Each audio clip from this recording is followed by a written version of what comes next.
Although we tend to think about Christopher Columbus's first voyage in 1492 transforming the history of the Americas, it actually transformed a great deal more than that. And in this video, I want to talk about the larger world historical process that Columbus's voyage opened up that transformed not only the Americas, but also Europe and Africa. And this was called the Columbian Exchange. So what was the Columbian Exchange? This is a process of transferring plants, animals, microbes, and people across the Atlantic in both directions. And not just trading these goods, but transplanting them from Europe and Africa into the Americas and the other way around. And some of these exchanges of species were intentional, like bringing new crops to grow in environments that were suited to them. And some of them were unintentional, like the microbes and pests, which were like little hitchhikers on the bodies and crops that Europeans brought to the New World. And it had a tremendous environmental effect that had real consequences for people on both sides of the Atlantic. So let's look a little bit closer at some of the things that were exchanged across the Atlantic after Columbus began the process of bringing things from the Old World to the New World and from the New World to the Old World. So first, let's take a closer look at the plants. Now, Spain, much like Portugal, was hoping to use this tropical landscape to grow cash crops. And so Columbus brought with him sugar and grapes for wine and coffee. These were all crops that would fetch high prices in Europe. It was so lucrative to grow sugar in the Caribbean that they didn't even want to give up any space to grow food. They imported their food so that they could spend all of their land growing sugar. The Europeans also brought New World crops back to the Old World. And some of these, it's almost impossible to imagine a world before, for example, the tomato had ever come to Europe. Can you imagine Italian food with no tomato sauce? They also brought corn and potatoes and sweet potatoes and cassava or manioc. And what's important about most of these crops is that they're very calorically dense.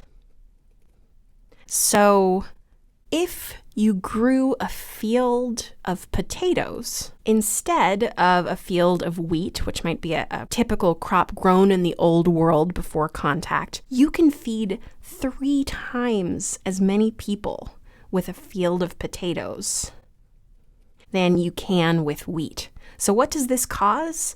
It causes a real increase in population in Europe. It also causes an increase in population in Africa, where manioc is a crop that was frequently grown and also very calorically dense. So New World foods helped Europe and Africa increase their populations. So what about these animals? The Europeans brought cattle, sheep, pigs, and horses to the New World with mixed results. Horses, for example, were a tremendous technology that was widely adopted throughout Mexico, and the Native Americans living in the Great Plains of what is today the United States found that horses revolutionized their ability to hunt. So that was a great step up for them. The pigs they brought over, however, weren't so great because Europeans allowed the pigs to roam freely, which meant that they ate everything, including the Native Americans' crops, and they multiplied very quickly. So they became kind of a pest in the New World. Probably the thing that had the biggest effect in the Columbian Exchange was the transfer of Old World diseases to the New World. So with Europeans came smallpox, measles, whooping cough. And the Native Americans had very little immunity to these diseases. It's estimated that within 100 years of Columbus landing in Hispaniola, 90% of all people who were living in the Americas died of disease. This is a demographic catastrophe, the likes of which the world has never seen before or since. And most of the Native Americans who were affected by these diseases would never have actually interacted with a European.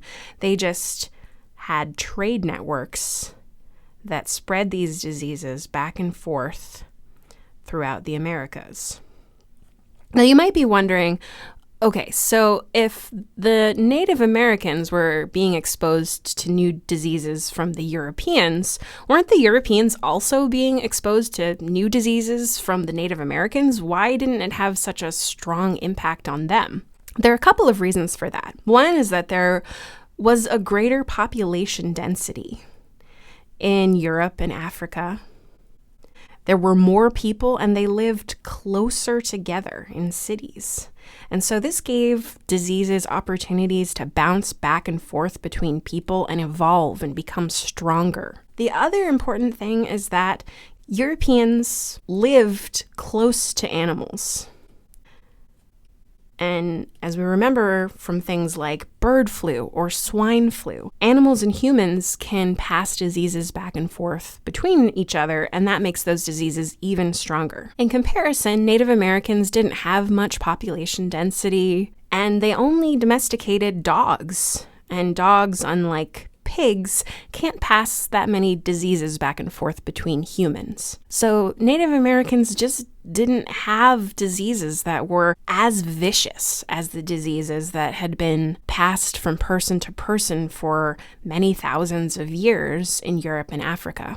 So this gets to the last aspect of the Columbian Exchange, the exchange of people. So very quickly after Europeans arrived, the Native American population suffered from a tremendous outbreak of disease, which meant that although the Europeans had hoped to enslave them and use them as a labor force in these Caribbean plantations, very few of them survived, which meant that the Europeans needed another labor force. They found that labor source on the west coast of Africa, where there was a long tradition of slave trading.